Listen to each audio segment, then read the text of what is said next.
We don't rock. We talk. Today's News Talk. TNT Radio. Welcome back, folks. We're still in the first hour of this live broadcast. I'm Patrick Henningsen, your host, live and direct here at TNT.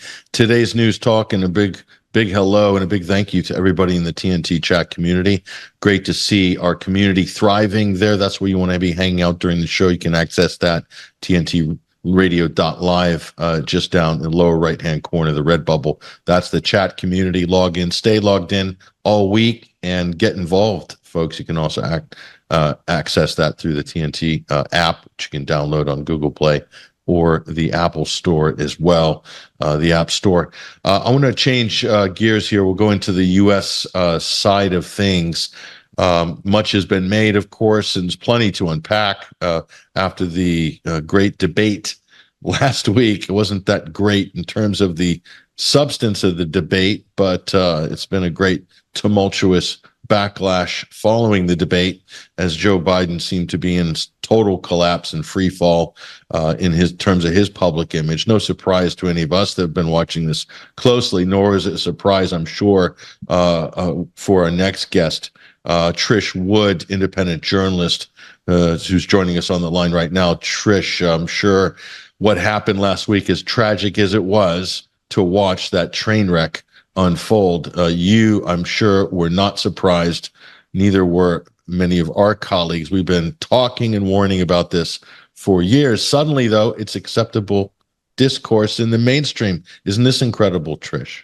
Yeah.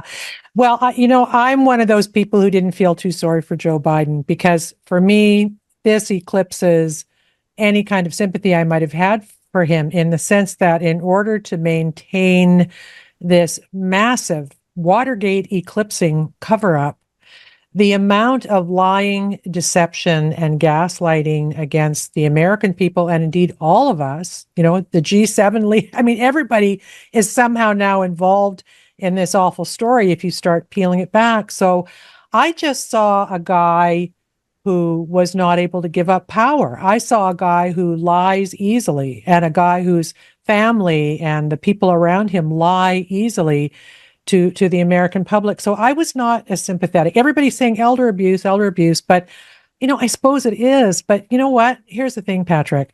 People were arguing about what this is going to do to the election, right? Is he going to make it to the election, and how bad will he be when we're doing it? But we need somebody running that office who is compos mentis right now. There's 2 wars afoot. Hezbollah and Israel are rocking as we speak.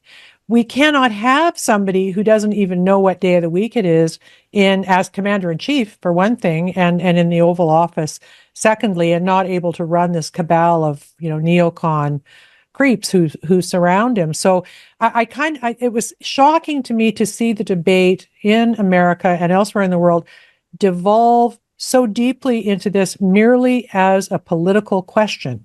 It's a governance question. It's a security of the world, no nuclear war, please question. But for a day or two, it was about 2 or 3 days before they figured out, wow, if he's too demented to run for office, maybe he shouldn't be running the country, right? That took a while, which tells us how sick American society is right now. And I believe it is. I believe there's a mental illness that has been brought about by so much propaganda from legacy media. It's exposing a lot of things. And part of me is, I'm kind of here for that. I feel this scandal is so big, Patrick, that people and institutions surrounding the corruption in DC are going to start falling really quickly. And when we get to it in a minute, I'll tell you how his medical report, even in detail, exposes that.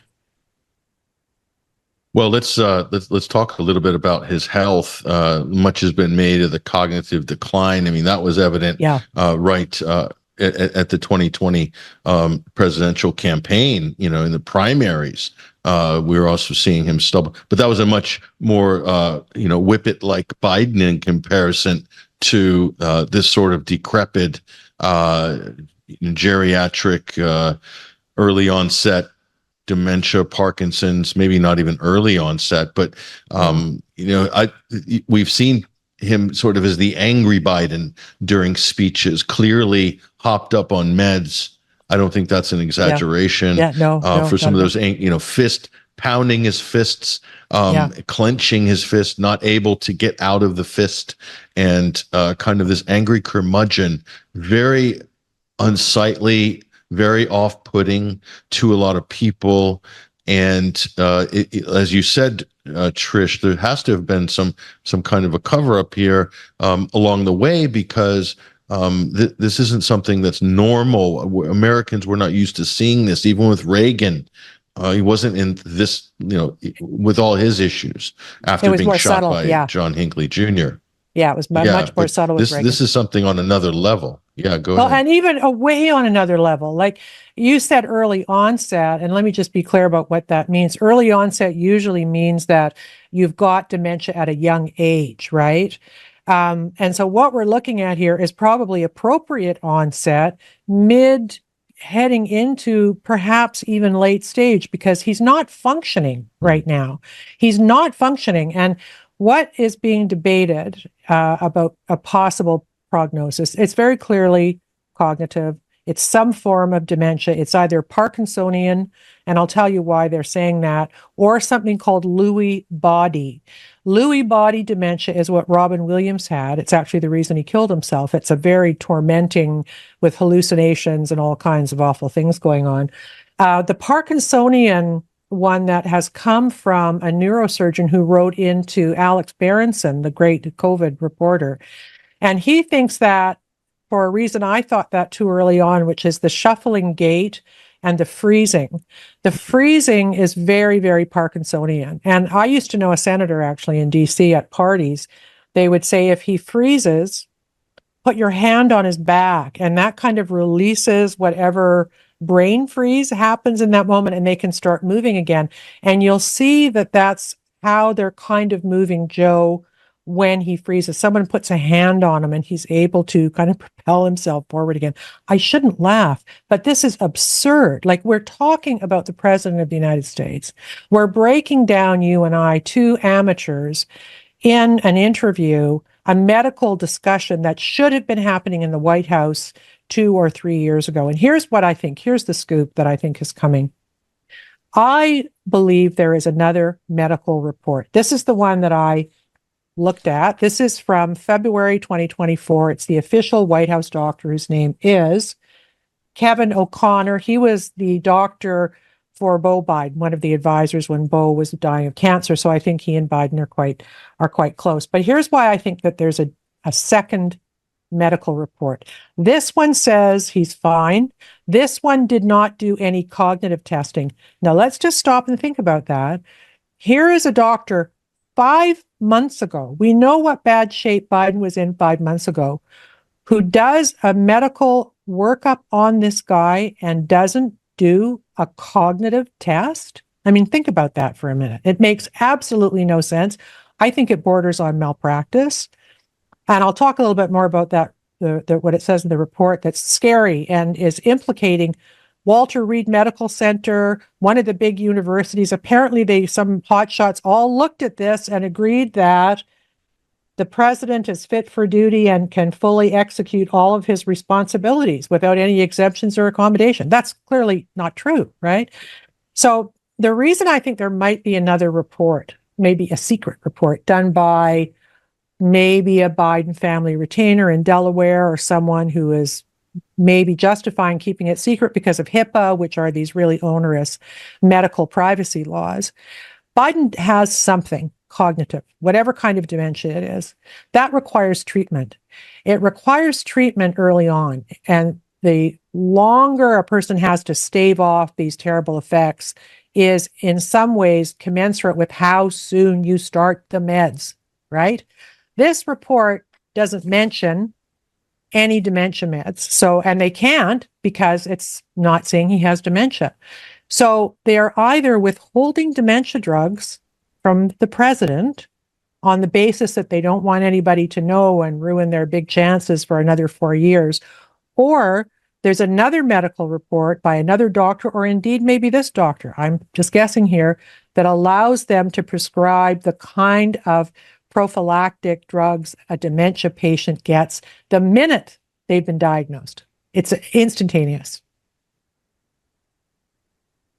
So I have to make this comment. His wife, the first lady, who's widely regarded and called Dr. Jill Biden. They're very quick to, put her, title out there, Dr. Jill Biden, even though she's not a medical doctor. She's a doctor of, I don't know, sociology Teaching. or something like that. Yeah, she's a teacher. Teaching. Yeah. She's a doctor of teaching. So there should be some responsibility on her part as the sort of maybe more advanced cognitively performing spouse, to look at her husband and see what a humiliation this is, not only for him, for the party, for the country, that she, as the sort of custodial family member, should have that talk with the family and saying, isn't it time that Joe steps down? And if that's not happening in this situation, what does that say about Jill Biden? What does that say about this cabal that she is part of, this party cabal? I don't know the story behind the scenes, but I find it shocking that her, as the wife or the family collectively, it's a dysfunctional family, let's face it.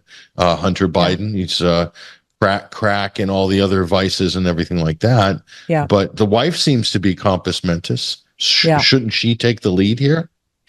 Well, I mean, we did think that, but I'm starting to wonder really what the kind of intramural reactions are going on in the family now, because what she's doing makes no sense. Unless she believes that Joe really wants it and she's going to give Joe what he wants. He's being humiliated, as you say. I have heard that Hunter is now going to some of the meetings in the White House and sits in as an advisor. Like, can this guy he's a felon. Oh, God. Is he getting a security clearance here? Right? Why isn't she waltzing her husband? It's almost too late to waltz him away into a dignified retirement. One thing did at the Cynic and Me ask this purely as a journalistic question, but the Bidens aren't rich if they're not adjacent to power. Everything they do is about that adjacency, including everything in Hunter's life and the brother and all of them. You probably know who Tony Bobulinski is and what he said about corruption in the Biden family. They were all earning money on the grift around Joe to fund this big lifestyle they've got, right? So, a cynic in me says maybe they're trying to cling on to that as long as they possibly can so that they can continue to grift off it. I don't know, but it makes no sense. It does say a larger thing about the blob, right? This blob in DC of Democratic operatives and advisors who are all getting rich. It says that they care more about power than anything. The security of the country, the legacy of Joe Biden, his health and safety. Nothing matters except success and power. And I think that the legacy media who've gone along with this, oh, he's fine, he's just got a cold, or whatever they've been saying about him for years, are also having a rude awakening. Jill Filipovic, who is practically a Dem operative, a journalist, wrote a tweet today saying how destabilized she is about learning that she's been lied to all these years about Biden's health. And I tweeted back at her, okay, so just respectfully, understand they've also been lying to you about this and, COVID and some of the Trump stuff and Russiagate. They've been lying to you about that too. So the good side of this, and I hope it doesn't slip away, is that some of the legacy media people who seem to legitimately, albeit foolishly, be believing everything they're told by these monsters who are now in charge of Washington are maybe having a bit of a wake-up call. I'm not expecting a huge change, but they're shocked by it, some of them, so maybe that's a good thing. What does it say about the country, really, if, the president is supposed to be the sort of, figurehead of a muscular United States of America on the world stage? And what a metaphor this is to have, as I said with our guest Sam Husseini yesterday, he went from genocide Joe to geriatric Joe to Sam calls him the suicide bomber for the empire, jihadi Joe. But what does it say about him as a representative of America?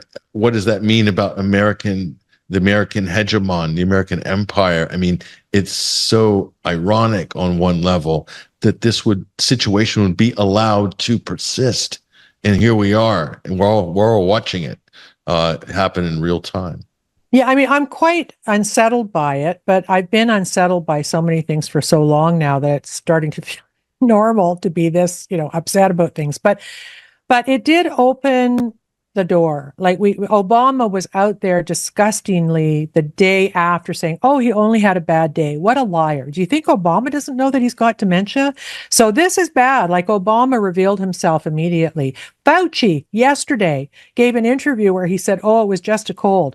Mr. NIH, who gaslit us for 4 years on COVID, again, he's completely revealing himself in this because there's no way out of a diagnosis for Joe. It's coming, right?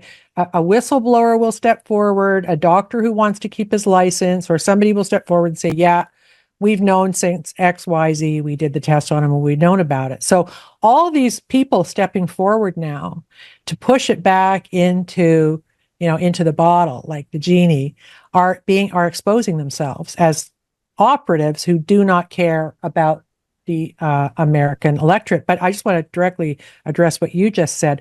My first thought in watching the meltdown during the debate was Gaza, because I think, like you, have been kind of gasping some days at how bad it is and how Biden and Blinken and the rest can just casually defend it and never hold Israel account to any of the massacres and terrible things that are happening. I mean, it's really difficult to think about. But I did think one of the first things he said was about the 40 beheaded babies. Remember, he said he saw a photo.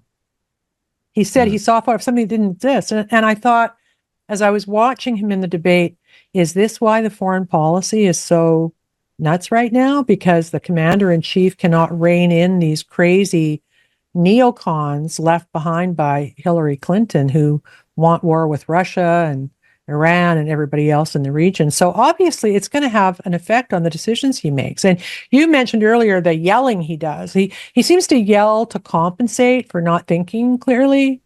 And that kind of aggression and kind of soft thinking is very much a part of this. Dementia isn't just about memory, right? It's about the way you reason, how paranoid you are about the world. A lot of sort of demented grandmas are like mad at their husbands because they think they stole their wallet or something. Like that's a feature of it. So is that the guy you want making foreign policy? And is that the reason that the world is so screwed up right now? We have to think about that, don't we? Yeah, I mean, it's Biden lies a lot. He's talking about his uncle or something was shot down in World War II over Papua New Guinea and was eaten by cannibals, and it's just one thing after another. A lot's made about Trump telling fibs and lies and porkies, as they say in England. But Biden has got a howler really.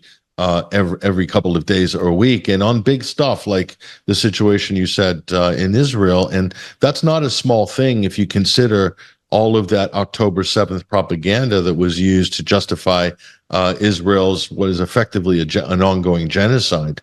It is those actual lies validated by the President of the United States, of all people, on the world stage. That really gave a lot of credibility to those lies globally. And then the Palestinians are basically reaping the whirlwind of those lies and those propaganda pieces that were put out.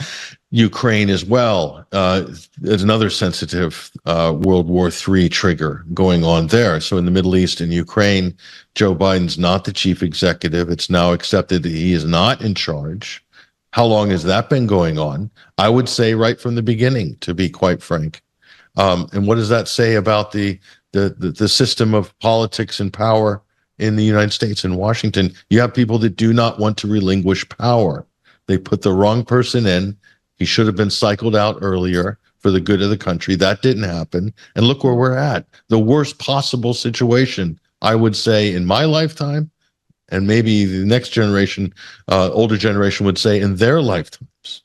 So, I mean, it's, go ahead, Trish. No, I would. I mean, I'm I think, significantly older than you. And I lived through the period of reporting on films like If You Love This Planet, which is the big anti-nuke film. And I'm starting to feel, again, frightened. And one of the reasons I am frightened is because nobody else is. At least in those days, everybody was like, nukes are bad. We've got to get rid of nukes. Now there's no such movement. And I see in podcasts and various written items on Substack, people are starting to freak out a little bit about nukes again. But my position is, when did we ever stop? Like, how could we ever have stopped being afraid of them, given what will happen when they start flying? So I just feel now, as this thing starts to peel away and the guilty parties in the big, big lie about Biden's health are being revealed, that America is in a state now. I'm not sure how it will recover. How can you have to roll back and think about, does Bibi Netanyahu have stories of sitting in meetings, private meetings with Joe, where Joe's fallen asleep? Like, of course world leaders do. And he wandered away at the G7 and they very gently kind of pulled him back into that photo. I mean, so they all have these stories about him. And Putin is probably, laughing his head off at how this great democracy is being run by a Weekend at Bernie's, Manchurian candidate. I mean, I can't even believe we're talking about it. It's so crazy, right? How did we fall this far? How? I don't know. Well, I'll tell you. I'll start first and foremost. Again, this is just goes under the general heading of anything but Trump. And from my vantage point during the 2020 election, there was a lot of chicanery going on, a lot of foul play, mail-in ballot harvesting, mail-in ballot voting, all sorts of election rigging, fraud, systemic in the swing states. Certainly in the state that I vote in, Arizona, Maricopa County, in the midterms and 2020 had all sorts of irregularities. We never gotten to the bottom of any of that, and I think the result was Joe Biden. The result was somebody was put into office that wasn't supposed to be in office. And now we're stuck with the worst possible scenario. That's the nightmare that manifests after a situation like that.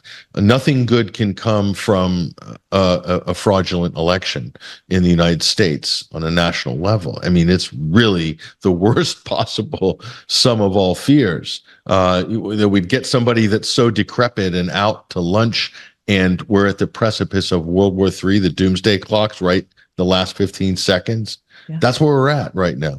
Yeah. And and not only that, Trish, what it says about the integrity of the political system, it's at an all-time low as a result. That people risk the country, risk world safety for temporary power or permanent power, depending on who you're talking to. There's people that do not want to relinquish power by any means necessary. So, well, I think the 2020 election. Yeah, go ahead, Trish. No, I agree with you. I also am in the stolen election camp, even though that's not fashionable anymore, but I still believe it.